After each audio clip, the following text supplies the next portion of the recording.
kaganapan po ngayon, naka-adjourn na po ang Senado. Nagpaalam na po yung mga senador. See you on next hanggang sa July 28 na. So wala na pong opisina ang Senado, no? Tapos na po, adjourn na po sila. Ang susunod pong pagkikita nila ay yung opening po ng Congress. 20th Congress na po. At ito po ay kasabay ng SONA ng Pangulo. Okay. So sa madaling salita po, wala na pong Senado, adjourn na po pati yung impeachment court. Ngayon, kaya po tama po yung galit ni De Lima, tama rin po yung galit ni Coco Pimentel. Galit po sila dahil alam nila na yung ibig sabihin ng return, no? At saka remand ay dismissal. Yun po yun. Napakalinaw po sa mga matatalino pong abogado. Malinaw na po yung ginawa ng Senado. Dinismiss po nila. Iba lang ang tawag. Ano po ang katunayan? Katunayan, nag-adjourn na sila. Tapos na.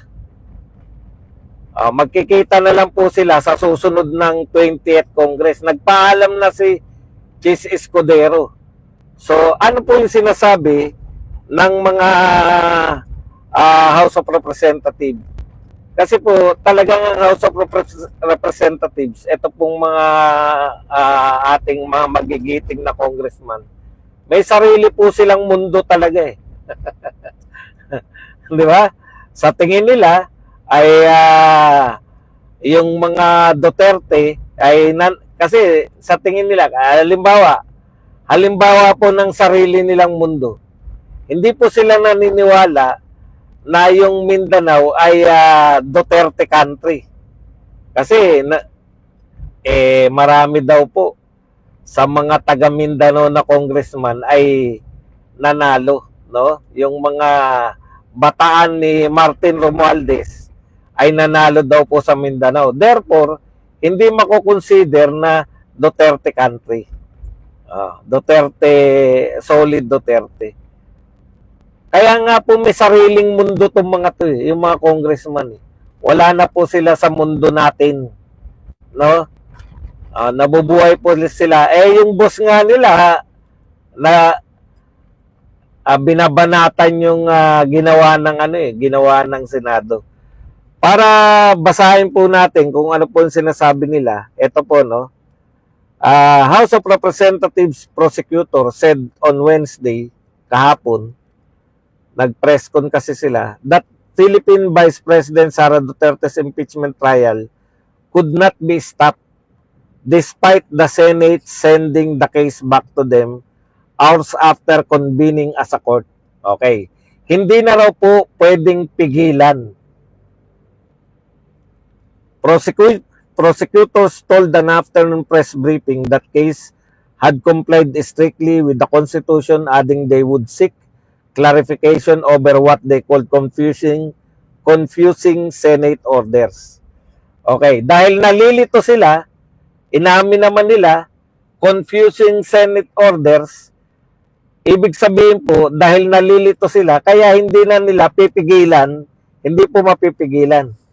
Hindi naman po nakasalalay sa inyo yung kung naunawaan nyo, hindi na po namin kasalanan kung hindi nyo po naunawaan. Kaya nga po mayroon nakakampi kayo sa Senado at yung bago ninyong prosecutor, tinalaga si Laila De Lima, na nakakaunawa.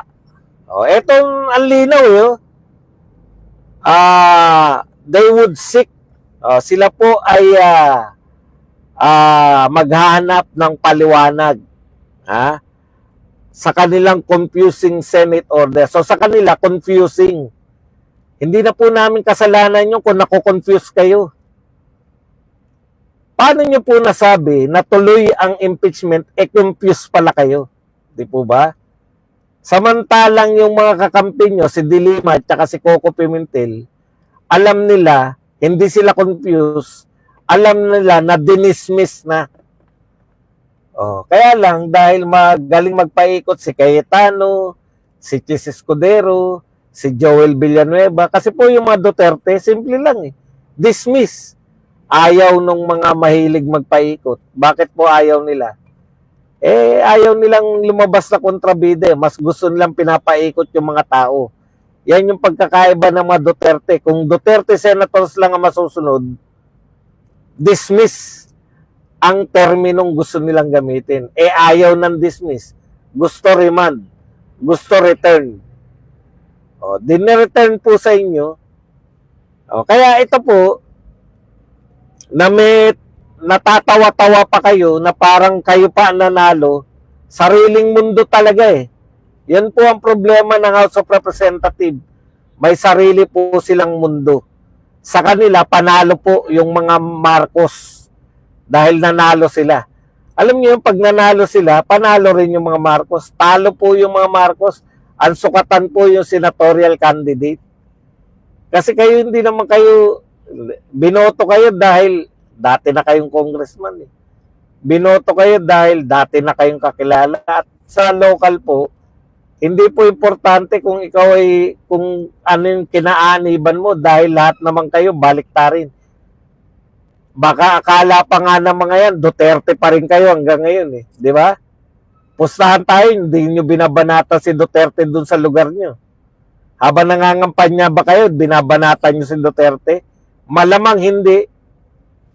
Yun yung sinasabi ko Okay.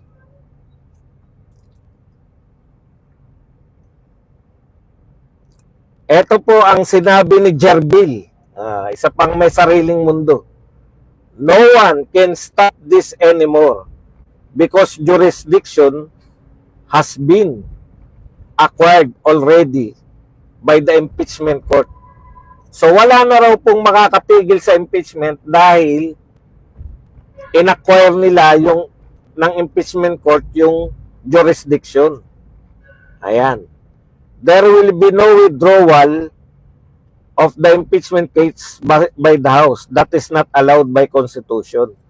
So, hindi raw po sila magwi-withdraw. Kung hindi sila magwi-withdraw, tuloy daw po ang impeachment case. Paano nga po matutuloy? Walang mga judge. Sinuli nga sa inyo ng mga judge Hanggang ngayon, hindi nila maunawaan. Sinuli sa inyo. Hindi naman sinabing kaya hindi matutuloy dahil nag-withdraw kayo Kaya hindi na matutuloy ang trial kasi sinuli sa inyo yung inyong reklamo. Hindi na nila didinggin. Nagbotohan na sila. Kailan nila didinggin? Under ng 20th Congress. Kung yung 20th Congress. So, binago lang po yung pangalan. Paulit-ulit na to. Ito kasi, ewan ko, ayaw nilang tumanggap ng pagkatalo. Kaya pati yung tao nila, liton-lito na. Ngayon, isa pang ginawa nila na imposible. Ang sabi ng mga congressman, defer. Hindi nila tinatanggap yung pagsosoli ng Senado. Hindi nila tinatanggap. Ano ngayon kung hindi nyo tanggapin? Anong gusto nyo gawin? Kayo magtutuloy? Kayo na magiging judge ng sarili nyong reklamo? Umayaw na nga yung judge Sabi ng judge, inutusan kayo. Dalawa yung utos ng judge. Una, gumawa kayo ng certification na wala kayong nilabag na batas. Ikalawa, gumawa ng certification yung susunod na kongreso. Yung susunod, yung 20th Congress.